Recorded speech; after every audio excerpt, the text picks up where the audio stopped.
You're listening to Choose FI Radio. The blueprint for financial independence lives here.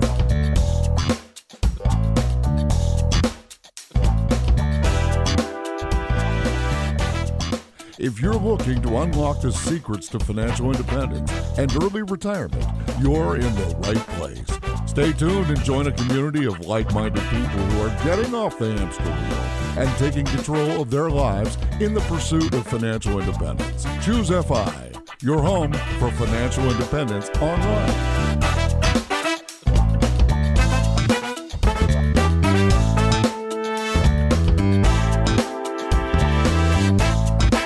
Hello and welcome to the Choose FI Radio podcast. Today we're going to be speaking with Cait Flanders from CaitFlanders.com, also the author of The Year of Less. Cait considers herself a former binge consumer, overwhelmed by consumption in every aspect of her life, and she dedicated a year of her life to getting it under control.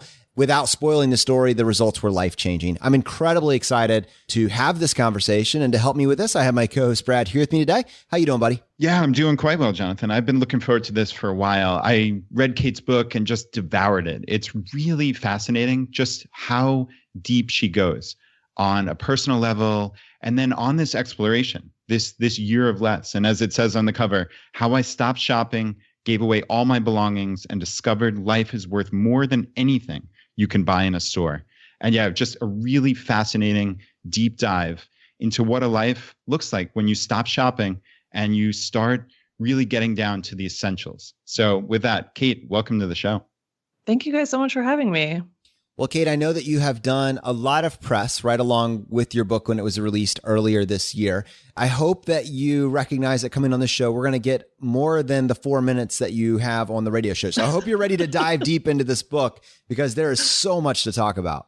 Oh my gosh. Yes, I'm so excited because it's so refreshing to not answer the same question over and over, which is like, what was it like to not shop? I'm like, oh my gosh, can we talk about something else? And we're cutting to a break right after this. Yeah. Well, let's find out a little bit more. So you have been in the blogging community for over 7 years. And in blogging terms, that is ancient. I mean, that is an incredible amount of time to be doing this. This journey, I would imagine, to some degree, had to be inspired by the fact that you are already chronicling your life on this blog. So I would be very curious, before we even talk about the year of less, let's go back and set the stage for people. What attracted you to blogging and what really set you up to tackle this life challenge? Yeah, it's funny, like so far with the book, the most common misconception has been that I did it to get out of debt, which is not true. So I started my blog in 2011. At the time, I was maxed out with close to $30,000 of debt. And I will preface that also by saying I'm Canadian, so I don't know what the exchange is right now, but it was probably like 23,000 US, or you could equivalent it to that. So I was maxed out with close to $30,000 of debt, and I was only 25 years old. Whereas a lot of people have student debt, the majority of it, other than about $4,500, was consumer debt. I was basically someone who had, from the time I got my very first credit card, I was just using it like it was, I don't know, like a second bank account. You know, I would pay for like my rent and my bills and even things like groceries and stuff like that with cash, but everything else basically went on credit. So I got to this point where I was completely maxed out. I had $100 left in my bank account and $100 left in like room on one of my credit cards. And I had to make that last me for 6 weeks. So I got to a point where there was no option. Like I had to start taking care of my finances. I had to just be a little more serious and figure out how I was going to get out of that situation. And I thought, I don't even know why. I thought like the best thing I could do is kind of write about it. If I think of where I was like 7-8 years ago, I had probably kept like a live journal a few years before that, or, you know, just been online, like writing about things in some way. I decided to start a blog though, and be totally anonymous because I didn't want anyone in my real life to find out about how much debt I had. And so I was totally anonymous. I picked a pen name and just started this anonymous blog where my only plan was to basically publish these very boring weekly spending reports that literally just said like how much I spent on Monday, Tuesday, Wednesday, Thursday, and track also how much I'd put towards debt and where I was at in my debt repayment journey. That was the sole purpose of the blog 7.5 years ago. You described in the intro to your book, you said, as a teenager, I would often come home from school to find my bed littered with newspaper articles, stories about interest rates, retirement savings plans, real estate markets, and economic forecasts had been cut out and laid flat for me to see. This was always my dad's doing. Clearly, your dad was trying to educate you on finance in general. But yet, you got into this credit card debt in your early 20s. And I'm curious if you've ever thought back to what your dad was trying to do and how that did and did not work as you move forward into your young adult years. Oh, yeah. I think part of me thinks I still need to do some therapy around this or something to like get the best answer for it. But I feel really fortunate. I grew up in a house where we talked about everything growing up. My dad's a sailor, so right off the bat, I think you can imagine that we've literally talked about everything. But money was a huge topic for us. My dad has always joked that like if he had done better in life or thought about things differently in his younger years, that he would have become an economist, because that's literally probably the number one conversation that happens in our house is around personal finances, as well as what's happening just like within the city, the province, the country. So it's really, it's interesting, or it was an interesting upbringing to have. Like my parents would tell me things, everything from like how much they had paid for the house, how much they earned, how much things cost. There was no part of money that was taboo for us. And yet there's still something to be said of like having to learn some of those lessons on your own. Part of me, and this is like the therapy part, like part of me thinks I probably had a bit of a chip on my shoulder with some things where when your parents tell you something, you're like, yeah, but like you want to do it your way and kind of rebel against it a little bit. I'm not sure exactly where that came from. I remember feeling like I couldn't get enough, and not like enough stuff, just like I didn't ever want to say no to things. So anytime someone was even like, do you want to go for a dinner or drinks or whatever it was, I always said yes, even if I didn't have the money for it, because I never wanted to say no. And so that's why I'm sure there's more for me to kind of figure out of where that came from. But I still believe that even though it's like his advice didn't work on me maybe right away, I think there's a reason that I eventually started getting things together and am now where I'm at now and talking about money all the time with people. I don't think that would have happened ever if my dad hadn't talked to me about it from the time I was a kid. You know, the financial situation that you're describing is clearly a train looking for a wall. I'm curious, as you're kind of careening through this paycheck to paycheck cycle, is this lack of intentionality manifesting itself in any other part of your life? Or was this strictly you just didn't have control of your finances? Oh, no. I mean, it was everything. One of the reasons I'm so glad I could write the book is that I was able to be honest about some of that stuff. I don't know that I would have written about this on the blog at the time, but when I realized that I was maxed out, I was also the heaviest I'd ever weighed.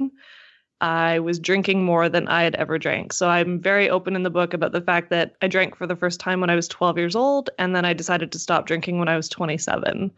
There was definitely nothing mindful about the way that I was consuming food or alcohol. And so it's not that surprising to me. Like, I think, again, the reason I'm so glad that I could write the book is, again, not just that it's about being a bit more open and honest, but talking about consumption tendencies as a whole, because I don't believe that it only shows up in one area of life. I do think that the way we consume one thing is kind of the way we consume everything. You know, I think the common phrase that pops up is you only live once. And that, you know, it's kind of a very millennial term, but you can obviously see when it goes too far. And in my mind, I mean, you've kind of lost control in every aspect of your life, and you're kind of playing that out. You only live once. Everything that's in front of you, eat it now because it may not be there later. You spend it now because you may not have it later. But it has started to exhibit itself in every single aspect of your life. When you decided to make this challenge, which we'll talk about in a second, did you know that this would have an impact on all these other areas? Oh my God, not at all. That's what's so interesting to me. Like when I set out to start doing the shopping ban, which I hate that I called it that, but like when I set out to do that, genuinely, my thought was just that I wanted to be spending less and saving more money. And I did say, like, I want to become a more mindful consumer. So I was thinking about the physical objects, like physical things I brought into my home. But that was it. And I didn't even really know what that meant at the time. I'm like, yeah, I want to become a mindful consumer. But no, it was all about the money when I got started. I had no idea that I would ever then, be able to relate back to all the other changes that I would end up making. I was solely like, and again, it's actually, that was the way that the blog worked too. When I started, I'm like, I need to get out of debt. And this challenge was, I would like to be saving more money. And it doesn't surprise me, though, that it went on and changed multiple areas. Like something I say a lot now, my friend Sarah and I were having a conversation about this a few years ago, and we realized it's such a personal finance term or a way to throw it around, but we're like, every small change that you make pays compound interest. Like, I think it's just natural for us. Like, once you've created some change in one area of your life, I think you gain a little bit of confidence that you are in control, and that if there is something else you want to change, you can change it. If it's within your control, I think that we realize we can make other changes. But it always started with money for me. Cait, one theme I saw throughout the book was you eventually got to a breaking point. And I think on early chapter, you said, but one day I knew enough was enough. And that's kind of what led into this shopping ban. I'm curious if you could go back and put yourself in that mentality, right before then, let's say a week or two. What was that point that eventually made you say, all right, enough is enough and something has to change? I will start by saying that I started the blog to pay off my debt. I paid off my debt 2 years later. In that time, there were months where I was putting up to 55% of my income towards debt repayment, which was not sustainable for me. Like, just based on what my income was back then, that was not sustainable. And that's a whole nother topic, but I sometimes wish I had been a little less aggressive in the way I paid off my debt. But when I finished paying it off, my only goal really was to be saving for retirement. So I would say at the beginning of every month that I wanted to be saving 20% of my income. But then I would find at the end of every month that I was making all kinds of justifications for why it was okay that I had only saved like between 5 and 10%. It never felt good, though. Like, writing those posts didn't feel good, because I would publish that. Like, I would put that out there. Like, yeah, I only saved like 4% or 8%, and I would justify it. And it didn't feel good. I did that every single month for 12 months in a row. I think the highest one was like 12%. And it didn't feel good. And then, so a year later, yes, I'm debt free, which is great, but I'm also barely saving anything, which didn't feel good. And I had this conversation again with my family, the Flanders, sitting around talking about money. And go Flanders! And we're sitting around, and at some point my sister makes a comment about how she had spent like $500 on a camera, and she was only 20 years old at the time. She's a full-time university student, working part-time, living at home. And the first words out of all of our mouths were kind of like, oh, like, you should be saving your money. You've got school to pay for and blah, blah, blah. Just kind of bugging her, but like, whatever, she spent her money. And she goes, yeah, but I save 20% of my income so I can do whatever I want with the rest. And it was like this punch to the gut that my 20-year-old sister is saving 20% of her part-time income. So already I'm kind of like, oh my gosh, like, my sister's doing better than I am. I'm 29 years old at the time, or about to turn 29. What was interesting, though, is the first words out of my mouth were, yeah, but you live at home. Like, do you need 80% of your income, or could you live on less? And it was the first time in my life where I was like, wait, how have I never asked myself that question? Like, where did that question even come from? I've never written that. I've never thought about that before. But how have I never given myself that advice? Like, do I need 95% of my income, or could I be living on less? And so I'm like, I'm so glad that my sister spent $500 on that camera and we had that conversation, because I don't know that I ever would have turned it around like that. Like, I think in personal finance advice world, we'll call it, like, we're given advice commonly of like save 10 or save 20%. But I'm like, what if the equation was flipped and it was about living on as little as you can and still having a comfortable life, but like living on less and then saving everything that's left over? Because if we're just saying like, yeah, save 20%, what if you could be doing so much better than that? And so my mind just started going. I don't know what anyone else said after that in the conversation. I'm like, wait, I wonder how much I could be living on. What would that look like? And how could I cut back my spending? And I just started going from there. So the idea kind of formed over the next couple of weeks, but it really came from that conversation with my sister. So Cait, I'm curious, just to anchor this for the people that are listening, what was your salary? When we talk about you saving 4%, 10%, 12%, what are you actually making during this period of time that you're tracking it?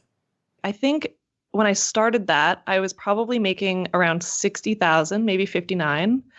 Because I remember in September, I got a raise and it was I was up to 64,000 Canadian. But I also, like throughout the shopping ban, because we'll talk about numbers like what they were at the end. So throughout that year, I also got a bit of freelance work. So I think like my final pre-tax income that year was about 74,000. But when I got started, yeah, let's say like 59, 60. Okay. And Cait, when you were describing there a minute ago about it was really the mentality of how you were spending your money. It reminded me of a recent guest we had, Chris Hutchins from Grove. And he said he considers every single dollar he earns as a dollar saved unless there's a need to spend it. So it's just that little reframe on how you approach it. So whereas conventional wisdom says, oh, save 5-10% and you're way ahead of the game. And then what would a human naturally do? Spend the other 90-95%, right? Whereas he reframed it and said, every single dollar is a dollar saved until I absolutely need to spend it. So I thought that was really interesting. I'd love to hear your thoughts on that, A, and B, like, what were you spending 95% of your money on? What frivolous stuff has gone away in the subsequent years? Oh my gosh, I am obsessed with that quote. It's amazing, so right? I'm going to have to go back and listen to that one too, because I love the quote. It actually reminds me, honestly, of probably the way that my dad is now. Like when I really look at who my dad is as someone who earns money and, I mean, lives a comfortable life, but he definitely cares way more about having money in the bank for later. So yeah, it made me think my dad would probably enjoy that episode. It reminds me of the fact that for me, if I look back at the pattern of the way that I managed money, even up to that point, I was always someone, and I know it's so classic, but I was always someone like, as I got raises, I just let lifestyle inflation come in. And for me, it was always that I could spend more. So, now I have X amount of dollars to play with. Like it was never about saving for me. I always felt like I was a really bad saver, which is then so funny now because I'm like obsessed with sort of stockpiling cash, which is probably also a little bit because I'm self-employed and like need cash buffers. But I'm such a good saver now. So it's so interesting that I will say, I do believe you can change. You can change the way that you manage your money because I always lived in a life of lifestyle inflation. Like every single time I got a raise, I found ways to spend it. And it was never about saving for me. I was definitely a spender. Now, as for what I was spending money on, I mean... Do you think you were a shopaholic? Would you classify or categorize yourself as a shopaholic? No, because, it's not like I was shopping daily and it was not...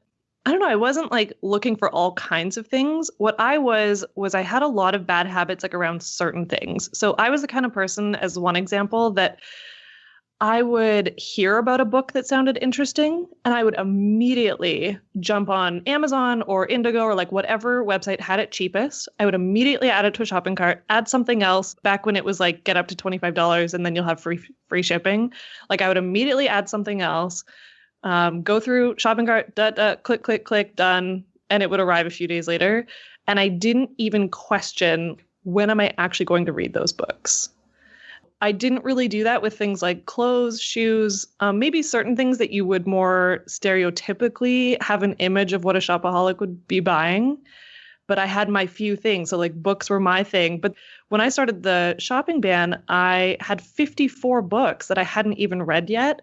And I know in past years, I owned way more than that because books were something that every few years I kind of did declutter and donate to the library or something like that. And I'm sure over the years, I've bought hundreds of books I never even read. So even though I don't feel like I fit that kind of mold and don't really identify as it, I think I was a very, I don't like we've said, like I was mindless or like a binge consumer. I had habits around a few things. And as soon as I thought of it, I just immediately bought it without questioning, when am I going to use this? Yeah, it's that space between stimulus and response that you lacked. Exactly. And now what's so interesting is even just talking about that, when I talk about the shopping day with people, I'm like, it was never about like buy nothing. It was literally about creating that space. I now try and almost like give people a visual, like imagine standing in front of the thing you're thinking of buying and almost like visualizing a pause button in front of it. And you're just like hitting pause and checking in with yourself about like why you're going to make that purchase. And that's it. Like to me, that honestly was what the shopping ban was hitting pause for the first time, basically ever. Wow. What does that pause feel like? I'm leaning in as you're describing that because I'm literally picturing that pause. How quickly did it take for that to become reflexive, for that pause to occur? Because clearly there's this delayed gratification that comes from not buying, but that wasn't your mentality prior to that. So talk us through like how that actually happens. So when I started the shopping ban, I will say that my first couple of months were the hardest, not emotionally, not like that. Like that's, and it's actually funny. I've done a couple interviews where I'll say things like, yeah, like the hardest thing to give up was books and takeout coffee. And they like laugh. And I'm like, okay, I get why you maybe think those are just frivolous things, but it's not about what the thing is. It's that those were daily or weekly habits for me, which means that multiple times a week, you're having to stop yourself from doing something you've been doing habitually for years, like more than a decade. You can laugh about that it's coffee or whatever, but it's that I hadn't hit pause before. Those were my things. Those could be very different for other people. So the first couple months were really hard because I had never stood in that moment before and been like, okay, I'm not allowed to do this thing. And then you're asking questions of like, why am I thinking of doing that? And kind of figuring out what are my triggers? What is making me want to do this? What kind of day am I having? Like, is my mood affecting this at all? If I'm in a store or something, learning how to pay attention to even like the smells and merchandising, there are things that are created in experiences when you walk into stores that will make you want to buy stuff. It was the first time in my life I'd ever really started paying attention. I learned a lot about myself in the first few months that I didn't really realize. So we kind of said, like, I don't feel like I was a shopaholic, but I was definitely someone who was an emotional consumer. I quit drinking in the same 2 years that I paid off my debt. So drinking was definitely my go-to sort of coping mechanism for many years. And then I didn't have that anymore. So then I started realizing, wow, it's actually not that interesting that once I was debt-free, I went back to spending because it's like spending was the next easiest go-to for me. And so then in the first few months, I went through a breakup, which was just emotional to deal with. And it was the first time, though, that I'd really realized, oh, like when I'm feeling down or rejected, I am naturally now I'm like, oh, like what can I do to have a quick pick me up? And I was looking at things that I could buy that could make it feel better. And that's also just because old me probably would have just drank instead, but that was an option. So my brain is like, oh, maybe if you buy this thing, it will make you feel better. And it was, yeah, just the first time I've really had to stop and see that, notice it, ask myself a lot of questions, and then just do something different. So drinking for you, you've cut that out of your life. You've cut out a lot of spending. I mean, it's great that you go and you tell your family and your friends that you're going to do this, but when you're actually doing it, does it ever get personal? Is there ever pushback from people, even though in theory, all these things are great for you and they're helping you improve their life? Is there any negative pushback from the people that are around you, basically your support circle? So I would say like in my immediate, like who I know, if you had like 5-10 people and those are your immediate support circle, no, I would say that those people were great.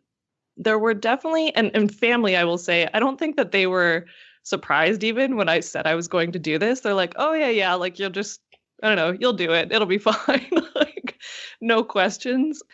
But there were a few friends who, at first, they were actually just a lot more confused about what I was even doing. So friends thought this shopping ban meant that I couldn't go out for dinner or go out for breakfast or stuff like that. And so they just didn't invite me to anything. And I was like, I would hear about things afterwards and be like, oh, I could have come to that. And they were like, oh, I didn't get it. Like, I thought that it was like no spending. I'm like, no, no, no. Like, it's just, I'm trying not to buy and bring physical things into my home unless I absolutely need it. But there was one friend who made some comments mostly about my wardrobe. I don't know. Like, I don't know how my clothing affected her life at all. But she would make comments like, I have whittled down, like I have maybe 30, 35 pieces of clothing, something like that. And she made this comment about how I was never going to meet a guy if I only had this tiny wardrobe. I'm like, I don't know who actually will care how little clothing I have. But anyways, what was more interesting was that I didn't realize how much we talk about shopping, and not in just a, oh, what did you buy? But in just normal daily life conversation, it comes up a lot in the sense of how you saved money, some great deal that's out there. I would hear it a lot more than I had ever noticed. I know, especially since quitting drinking, I knew that and know that drinking is very culturally normal. And so there are a lot of conversations that you feel like you can't be part of because you're not a drinker anymore. But I had never expected that to come up with the shopping ban, but it did all the time. Like, I would just hear friends saying like, oh, where did you get that, I don't know, piece of furniture? Oh, I bought it from this store and they had this amazing sale. Oh, I should have told you about it. Oh, no worries. And then you would hear friends being like, oh my God, right now this place has like a 2-for-1 or 50% off, or, oh, you should ask so-and-so for a coupon, and anything like that. And I was just like, oh, like there's so many conversations happening that I have nothing to add to right now because I'm just sort of like opting out. And so it was more that I felt like kind of the odd one out, but that also happened when quitting drinking. You feel like the odd one out. Yeah, you had a quote that said, they made me feel like I was being ostracized for trying to better myself. And that just stuck out to me. I wrote it down and really wanted to read it here. So that worked out perfectly. It's really unfortunate that there are those toxic friends. And I think you described kind of these two different types of friends, right? The toxic ones who would congratulate you when you went out and spent money, or like the treat yourself type people, and then there were the other friends who really were there to support you. I'm curious, were you surprised by the reaction of any of your specific friends? Of course, I don't want you to name them, but were you surprised that some people didn't support you that you thought might have? I would say maybe in the beginning it felt, and it just that part of it, feeling like the odd one out, that probably lasted for 4 or 5, even 6 months. What was more interesting is that towards the end of the year, or even in like the last half of it, I had a lot more friends saying things to me like, hey, you would have been so proud. I was out today or out yesterday and I was thinking about buying this thing. And I just stopped and was like, I wonder what Cait would do. For me, it was just a really good example. Like, all we can do is lead by example. We can't change people's minds. We can't always just assume that people are going to get it or that people will jump on board with us when we decide to change our lives. But that if you just are living in a way that is making you happier, I think that people can start to see it and maybe just not question their decisions, but kind of start to think like, oh, I wonder, that thing that she's doing, and maybe I thought it was kind of nuts. Like, it's actually really helping her, and it just makes people think. And that's really all we can do. We can't force anyone else to change or expect them to. Like, all we can do is what feels right for us. I really want to explore this shopping ban and kind of how it morphed into all these other aspects of your life. But I guess to set the stage, let's talk about it. Like this challenge specifically, on day one when you started, what were the rules you implemented for yourself? Okay, so I wrote 3 different lists. The first one was, we could just call it consumables, in the sense that, like, if I used it and used it up, I could buy more. So obviously allowed to buy groceries, put gas in my car. When you run out of deodorant and toothpaste and things like that, go buy more. It was never about trying to figure something else out. Like, just the stuff I used often, obviously buy it. The things I was not allowed to buy was, I don't know, just everything that I could kind of look around my home and see that I didn't need more of. When I say need more of, it's not even because I had so much of it. It was just because I couldn't imagine a situation when I would need those things. So I had, I put clothes, shoes, accessories, books, magazines, electronics, things for around the house, furniture, etc.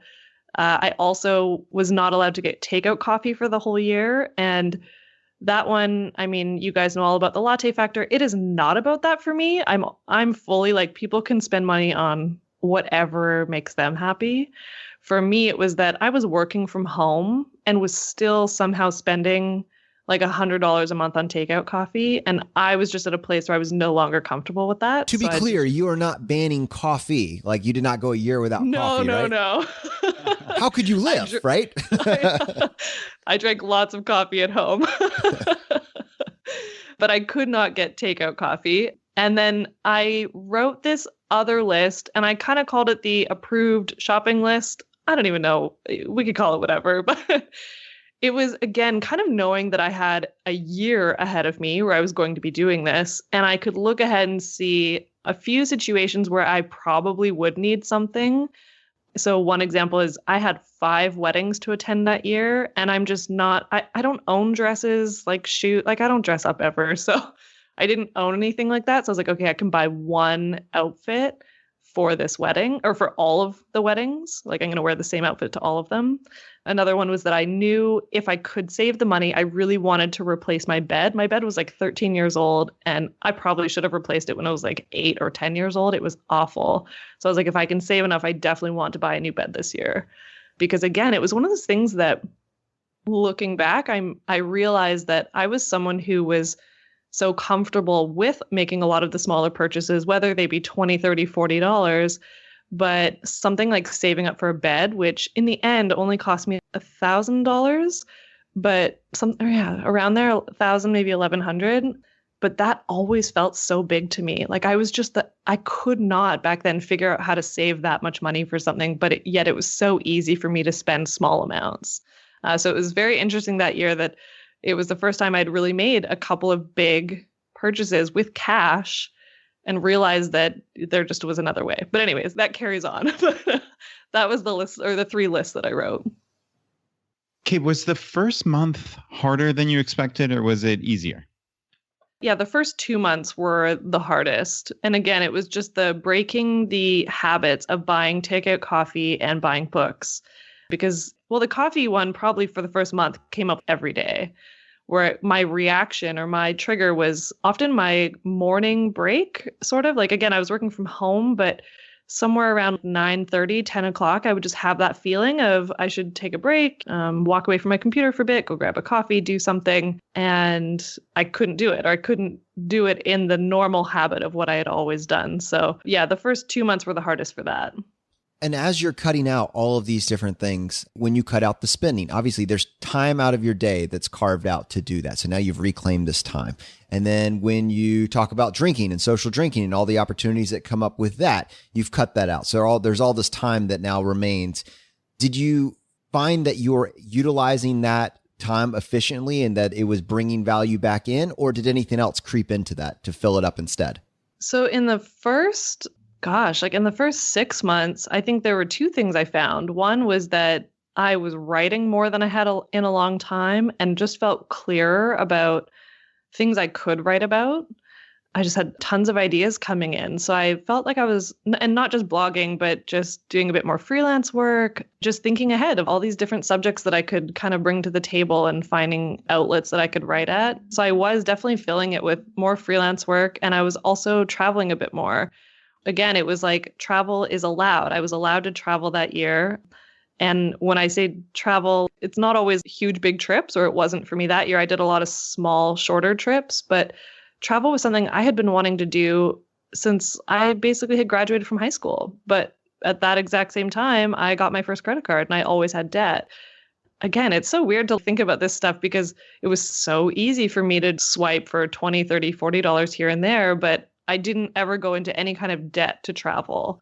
Those felt like too big of expenses and it stressed me out, which is just funny because back then I didn't care about carrying all of my debt, but it was a lot of small purchases. And so I never went into debt for anything big like travel.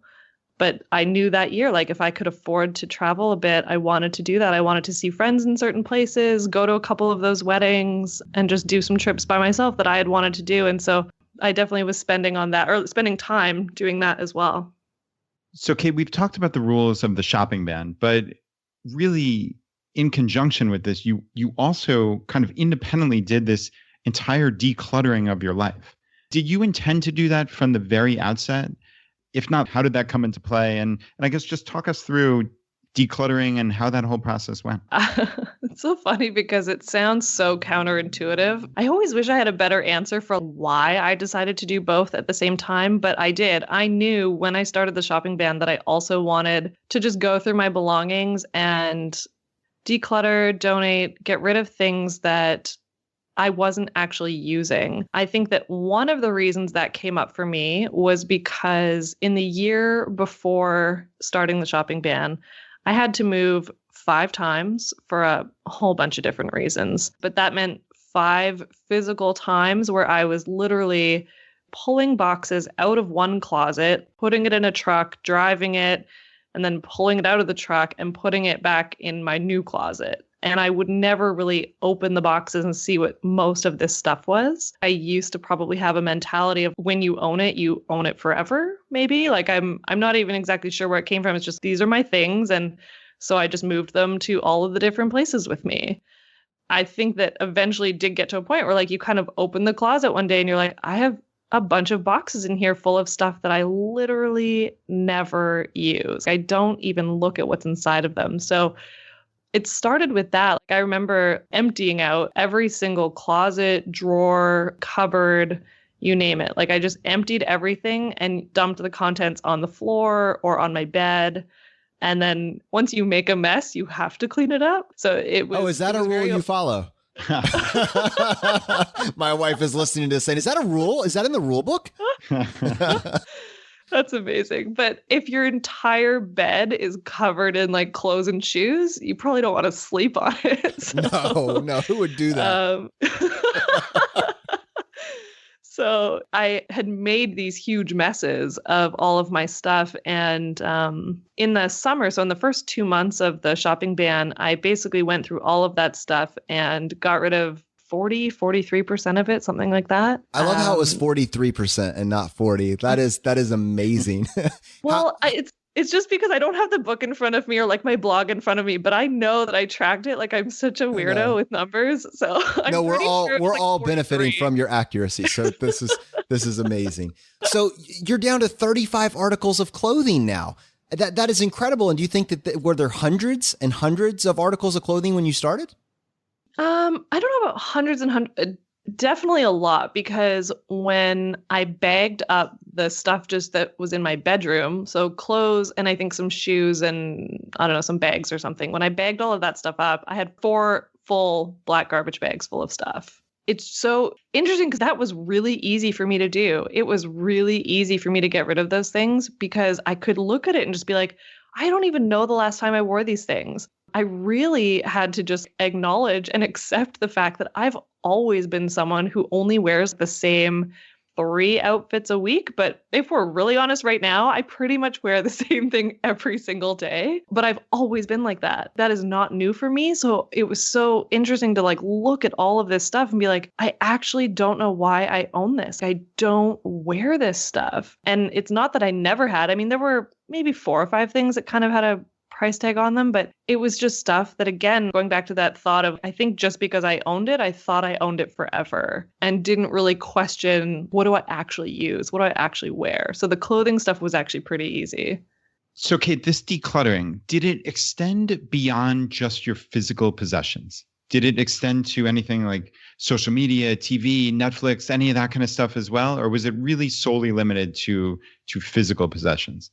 That year, I would say a lot of it was physical stuff. There were a few things. I think I started questioning certain things that were not physical. So I remember that year, like I decided I was going to be a little bit more intentional about social media and started asking myself questions like, do I actually need to use every platform? So I remember I decided that year that I was done with Pinterest. I'm not even going to bother. I don't know why I've even been trying to use it. It's just not something I even enjoy. And actually, Pinterest usually just makes me want more stuff. I find we're just looking for more things on there. So I remember getting rid of that. That year, I also went through another tougher period, probably about 6 months, 7 months into it, and realized, again, it's like I have no drinking. I have no spending. So the next thing that I did was I basically just kind of numbed out by binging on Netflix, and then got to a point where I was like, you know what? I'm going to take a break from this. And I did a month-long challenge of no television, not for it to be like I'm never watching television again, because I love certain TV shows and I'm absolutely watching television again and watch it now. But I need to figure out what my relationship is with this, because it is my tendency to just binge on things, and I don't know, like I don't moderate. I don't know how to do that. So for me, it very much with those things in emotional situations, it's a kind of all or nothing. But I think now I'm excited about having some bigger conversations around consumption of social media, just how we're using the internet in general, how it makes us feel, and what it does to our wallets or our bank accounts, to our happiness. Now I'm excited to kind of be moving into some other stuff, because I think about that all the time now. I like this idea of, as Brad was talking about, the decluttering, moving to other areas of your life. And I'm wondering, at some point in time, ultimately you have to be okay just being alone with your thoughts. And I'm wondering, if you get to that point through the process of getting rid of the easy stuff, the convenient stuff that'll grab your time, like Netflix, the shopping and the social drinking and that sort of thing, what does it mean for you practically when you can slow down and be okay with your own thoughts? That is such an amazing question. I don't know if anyone has asked it like that, but I love it because it's bringing up a few different things for me. One is that, I quickly realized, especially during that television ban, that I was not comfortable in silence. And one of the reasons for that too was that at that point in the year and in the book is that I had found out that my parents were getting divorced, which was very shocking for me. Like sometimes I still sort of question, or I don't know, I felt bad or guilty or shameful or something about the fact that I was 29 years old, but I was so upset. I guess I sort of thought like as an adult, you should just be fine when you hear news like that. But I was so upset about finding out that news. It was very shocking, something I hadn't expected. And I got to this interesting place where I sort of realized that one of the things I had to do was let go of kind of the family we had, and also the family that I thought we were going to be in the future. And in letting go, I then went through a lot more emotions of realizing that I don't think I had taken advantage of some of the things my parents had sort of offered, and maybe not like an explicit offer, but just offered in the way that parents transfer their skills over to you or transfer over their interests and hope that you'll kind of maybe pick up some of their interests or at least have an interest in their interests. And I really realized that year that I had wasted a lot of money and time on stuff that didn't even matter. And talking about television, one of the things was realizing that from, the time I was 15, 16 years old, I spent years just watching tons of television. My life almost revolved around it in the sense that I knew which nights my favorite shows were on. And this was before PVRs and everything. So there was no way to record television back then unless you had the whiteboard out. Yeah. So I knew if I want to keep up with my shows, I have to watch them live. And my life revolved around that. And so I don't know. I just think I regretted. You can't change the past, but I came to sort of regret that I had wasted so much time watching television and then going off and doing my own thing. I'm the oldest of my siblings by 8 and 10 years. And so when my brother and sister were young, I was 14, 15, 16, 17, 18, and I just wanted to go out and party and do things. Like I didn't want to be around my family a lot. So I felt the four of them were kind of their own different family. And in some ways I was just off doing my own thing. And I think I set that up for myself too. Like, I don't think my parents put me in that situation per se, but I didn't really take advantage of the time that we had as the family that we once were. And I really came to regret it. So I went through a lot of different thoughts, and some of it really being about, this idea of like the skills and the interests that they had. I grew up in a house where my parents did everything themselves. My dad is the kind of person who, if there's anything that needs to be done to the house, to cars, to whatever, like he can do it. And if he can't do it, he will buy the manual and figure it out. He just doesn't I don't know, sort of sit around and let things not happen. He doesn't hire contractors, like he does things himself. And my mom was this amazing seamstress. Like if my clothes weren't secondhand as a kid, my mom made them for me. She used to make these amazing Halloween costumes for me every year. My sister was a competitive figure skater and she made all of her stuff. She could really create things. That's a skill my sister picked up. My parents together, they gardened a lot. We grew lots of our own fruits and vegetables and canned things and made things and filled the freezer with them. And we just grew up in a house where we did things ourselves. We were very self-sufficient as a family back then. And I just really, in my younger years, I didn't take the time or just have any interest in kind of learning those things. And I think in realizing that I had to kind of let go of what we were, all of a sudden I started grasping for it and was like, oh my gosh, like I really want to learn those things. I started asking my family a million questions. When do you grow certain things? When do you pick them? What kind of recipes does it take to freeze this or that? And just ask a gazillion questions. I finally asked my dad to teach me how to change the oil in my car and how to put chains on and how to change a tire. It might seem like simple stuff, but it was the first year in my life where I was ever like, oh my gosh, I need to learn all the skills. I was just grasping for, I guess, who they were. And I didn't want to lose it completely. So I was like, I don't know what I'm doing right now, but I need to learn all of the things. Kate, that's so cool. Your dad sounds like the prototypical FI person, really, the way you're describing him. Yeah. Right? I mean, it's so cool. Like this radical insourcing, as we call it, where everything DIY, and his love of all things financial. And you described earlier, and it kind of ties a thread through this, which you described that regret at not taking the financial advice. And now you're saying not, I guess, spending more time and learning their passions and picking up these skills. We're always looking for these real actionable takeaways for the audience. And we also talk about what we affectionately call second generation FI. So it's my kids. I have a 9-year-old and a 6-year-old, and I want them to grow up and not feel like I'm stuffing things down their throat, but that they're learning and growing and experiencing this wonderful life. And I'm curious if you could think of any actionable things that you would advise Cait at 11 to say, hey, really pay attention to this, or hey, I wish myself at 30 had done this back in the day. Can you think of anything that just jumps out to you? Very much looking back, I didn't realize that probably a huge underlying issue for me for a long period of time was a lack of self-worth. And what happens with that, or what happened for me with that being my reality, is that I think I was too afraid to try things. And I also think I was, or am, like a recovering perfectionist. Like I was too afraid to try things because I was scared that I would do it wrong and how that would make me look. And now I'm so obsessed with the idea of just trying. All my parents were ever doing was trying. They didn't set out and just be like, I'm an amazing gardener, or I'm an amazing seamstress. My dad was not always like, oh, I'm the best at this job around the house, but he was trying. He was always willing to learn something and just try it. I mean, that year was the first year where I started asking for sewing lessons from my family and being like, can you teach me how to do this? And every little skill that I earned boosted my confidence. And not in this huge way of like, I'm so amazing and I can do anything.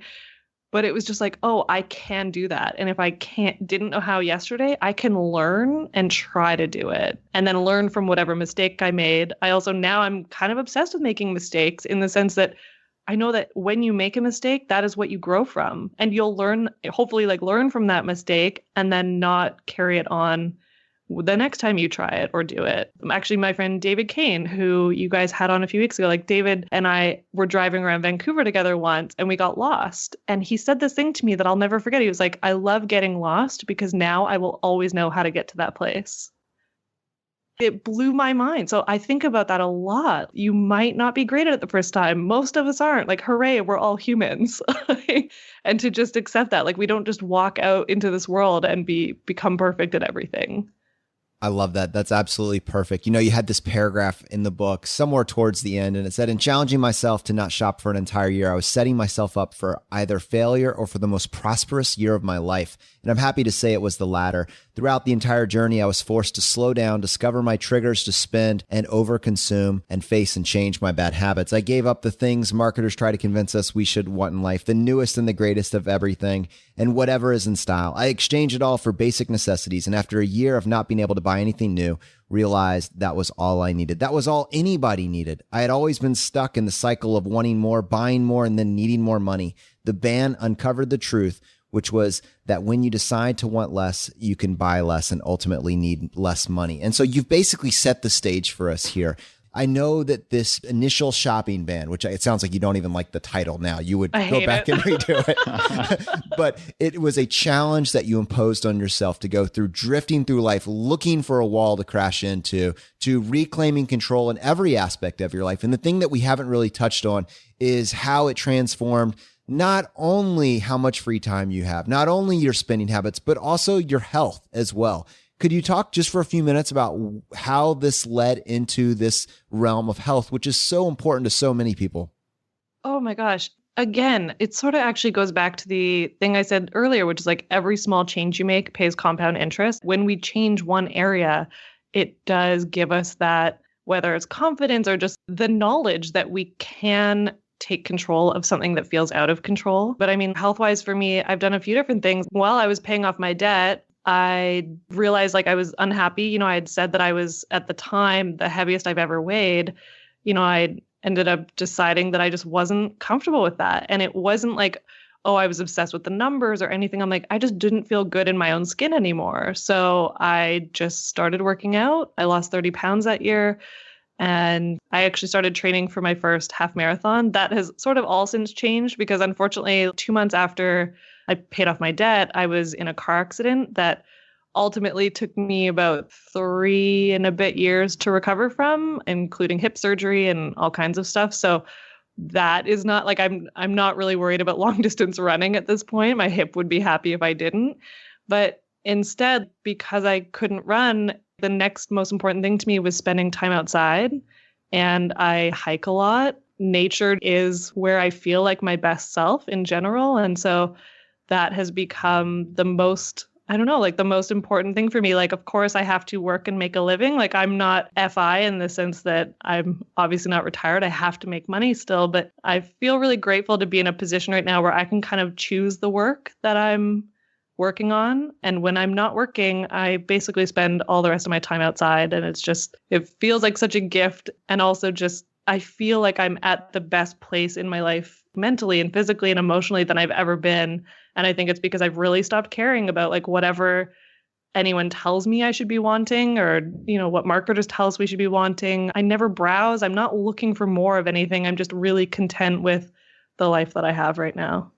So, Cait, someone's listening to this, and to be honest with you, they're probably identifying with all of these things because, I mean, life is intertwined. If you put your focus on one aspect, it will have a spillover effect that can be very positive. And I'm sure someone's listening to this in a very similar situation, thinking to themselves, how do I do this? So I think if you were going to rename this right now, this would probably not be called Shopping Ban 2018. I think based on what I've seen, it would be your guide to less. And I would love for you to unpack that. What would be a simple stepwise process that someone could follow if they wanted to try and follow in your footsteps? Yeah. Okay. Well, first of all, I will say no one needs to go out and do a year-long shopping ban. And I only say that because, okay, I'll give you some points first. If you were to do something similar, even if it was for like 30 days or 60 days, I don't think everyone needs to rush out and try and attempt this for a year. Some things that I would say would be, or things that would help or helped me the most, were taking inventory. And I don't think, like you guys obviously know, I loved numbers and I tracked percentages of what I got rid of and what I kept. I don't think everyone needs to like take inventory of everything you own, but I think that taking inventory of some of the things you own the most of, because not only the things you own the most of are probably what are your triggers for the things that you might spend the most money on, but you probably have enough. And so I think something that really helped me was, like I said, I had 54 books I hadn't read. You know, if you were to take inventory of even like the 5 or 10 things you own the most of in your home, and you're like, those are things I'm not allowed to buy, just having that number creates some awareness so that it's a lot easier to stop yourself from making impulse purchases. I mean, decluttering helped me. I don't think that everyone has to rush out and do that. I think that, again, the inventory part can kind of help with that a lot.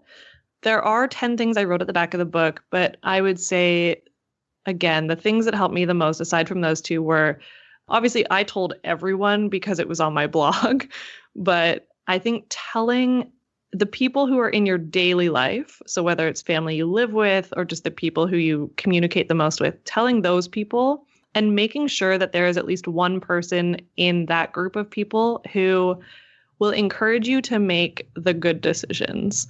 And what I mean by that is I definitely realized that year, and knowing I was also one of these people, I had friends who would enable me, if I wanted them to make the bad decision. So I'm sure if I had called certain friends and been like, ooh, I really want to buy this thing, they would have just said like, yeah, do it. Like you've held out long enough and you've got the cash, like just do it.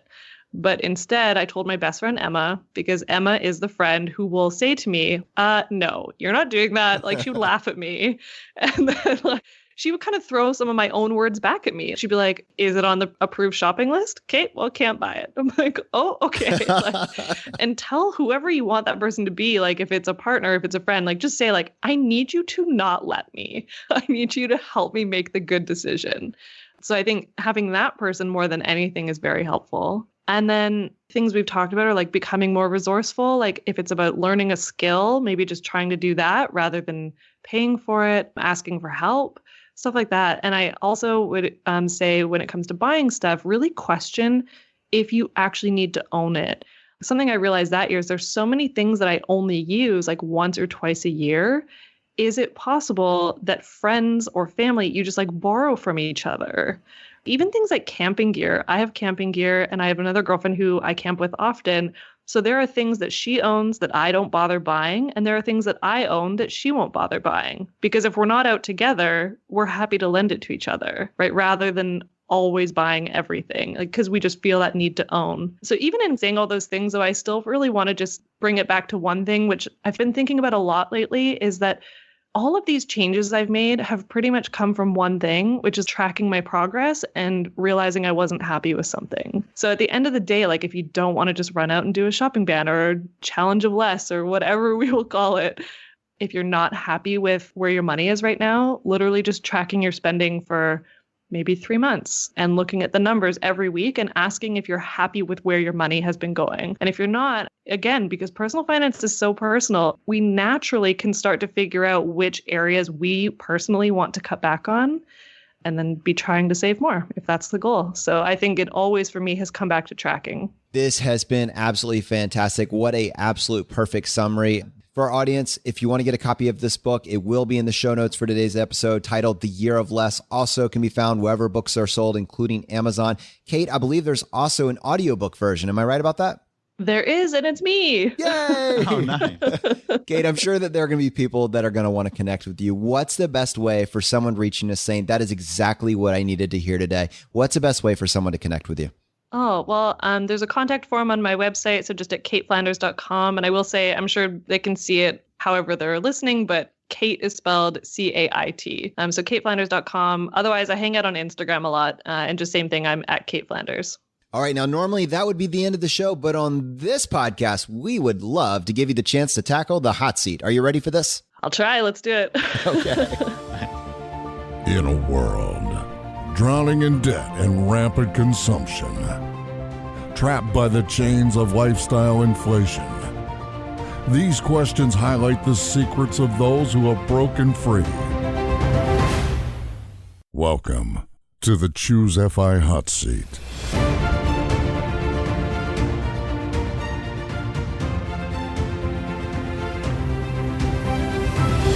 All right, Cait, question number 1, your favorite blog that's not your own? Oh my gosh, you guys, good question. Right now, I will say Our Next Life. And I know you've had Tanya on before. Yeah, she is absolutely wonderful. How about your favorite article of all time? Now, this can be one that you wrote or somebody else's. Oh my gosh, of all time? Actually, no, I can easily answer this. It is something David Kane wrote. So it's on raptitude.com. It's from like early 2014, I want to say. And I believe it was called something like the difference between being good at money and being bad at money. That article, I mean, it blew my mind. It's also the first article that I ever commented on David's blog, and we basically became friends because we found each other that way and have become really good friends ever since. Wow, good memory, Cait. I just Googled it while you were saying that. And yeah, it's the difference between being good with money and bad with money on Raptitude. And Amazing. I was thinking when we were talking to David, he was saying that the best part has been the real life relationships that have been generated from interaction on the blog. So he was probably thinking of you. I love it. All right, Cait, question number 3, your favorite life hack. Yes, I would say that over the past couple of years, it has been starting my day with a slow morning, which can be only like 10, 15 minutes if that's kind of all the time that I have. But it's getting up, not rushing right away. So like getting up, making my bed, because I work from home, like maybe just throwing clothes on, brush my teeth. And I will usually turn on either an audiobook or a podcast and kind of just listen to something for a little while, at least while I make my coffee. So there is no like immediate jump into work or anything like that. Like even if it's just 10 or 15 minutes, it's just like a slower, quieter start to the day. I love that. Now, do you also get up early as well, or is this separated from that? So I used to be like a super early bird, like my whole life from the time I was, I don't know. My mom says I never even slept in as a kid. Like I was always up by like 6 or 6:30. Even in the past few years, it was earlier, like 5:30. But something's changed in the last like year or two where I'm sleeping so much better now. So I can typically sleep right now for like 8 to 9 hours, and I'm not getting up until like 7 or 7:30, which I will just say like feels like a huge sleep in for me. And so, no, I don't get up early It's anymore. that new bed you bought during the year of less. I love it. Question number 4, your biggest financial mistake. So about a year or so before I was maxed out, I was actually maxed out once before that. And my solution was that I consolidated credit cards and I think a line of credit into a small personal loan. My mistake was that I didn't lower or either lower the limits or cancel any of my cards. It was for me almost like this like false first step of, yeah, I'm going to get my finances together, but I just kept spending. All right, Cait, question number 5, the advice you would give your younger self. It's funny because I want to say something like money related, but I actually think I would go back to like what I was talking about when I was saying like just try. And then I don't even know if it's advice. I think I would just like go back and tell her that you are enough. You are good enough. And try and hold on to that rather than, because again, I know that so many of the mistakes I've made came from like a lack of self-worth or just lower self-worth. And so I think I would just be a voice in her ear. And we do have a bonus question for you. All right. We've spent a lot of time talking about things that you weren't going to buy. So what we'd like to ask is, all of us do make purchases of value. And I guess you can cop out now and say it was the bed, but we want to know, what is the thing that you purchased over the last year that brought you the most value? Yeah, no, it's easy. I mean, the bed I bought in 2014, I bought it like 3 months into the ban because it was that easy. Like I just realized once I stop wasting money, I can actually save a lot. So I bought it like 3 months in. Oh yeah. So that's legacy. That doesn't even count. You got to come up with something new. Yeah. I would be torn between just two things. One is my pair of hiking shoes. I kind of had the same pair for like 5 years. They got to a point where you have to replace them. So I bought a pair of hiking shoes just in like December or January. Before that, it would have been just a sweater that I wear literally almost every single day. Cait, thank you so much for coming on the show. Thank you so much. This was really, really fun. More money wasn't the answer for her problem. More money doesn't fix her life. In fact, more money never allows her to have that light bulb moment that she is at a credit card crisis and needs to make a change. It doesn't solve the overconsumption. More was never the answer. The answer, it turned out for her, was always less. Cait tried all of it. I mean, one after another, she stripped away the things that weren't adding value. It's powerful to see the agency she has over her life going into the future. And who cares if she's at 25x her annual expenses right now? That's not necessary to have this conversation. Rather, this is what a life optimization strategy looks like when it's done right. I'm incredibly excited for what this means for her future. Yeah, I agree. I mean, this shopping ban that started out just as that really transformed her entire life. And like you said, you let go of something negative and you make room for something positive. And it sounds like she's just in such a better space in her entire life now than she was a few short years ago. And it's really, really remarkable to see. And one quote from this last hour that jumped out to me was, "I do believe you can change." And she said that, and that just struck me. And I think it's really important. We can always change. And you just have to be a little bit better tomorrow than you were today, right? We talk about that all the time.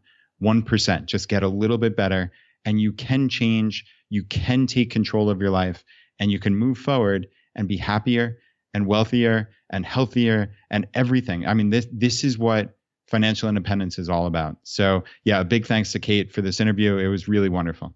If you got value from the episode today, if you've been getting value from the episodes up to this point, take 1 second, press the subscribe button on the platform you're listening to this on. It just lets the providers know you're getting value from the show and you want to be there when we produce additional episodes.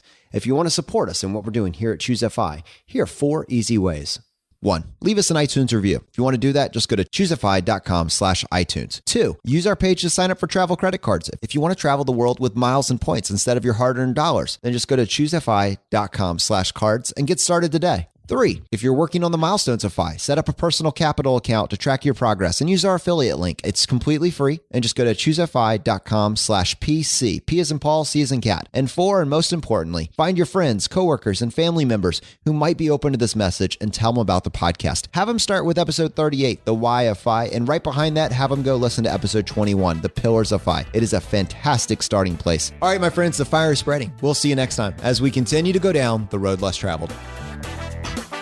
You've been listening to Choose FI Radio Podcast, where we help middle-class America build wealth, one life hack at a time.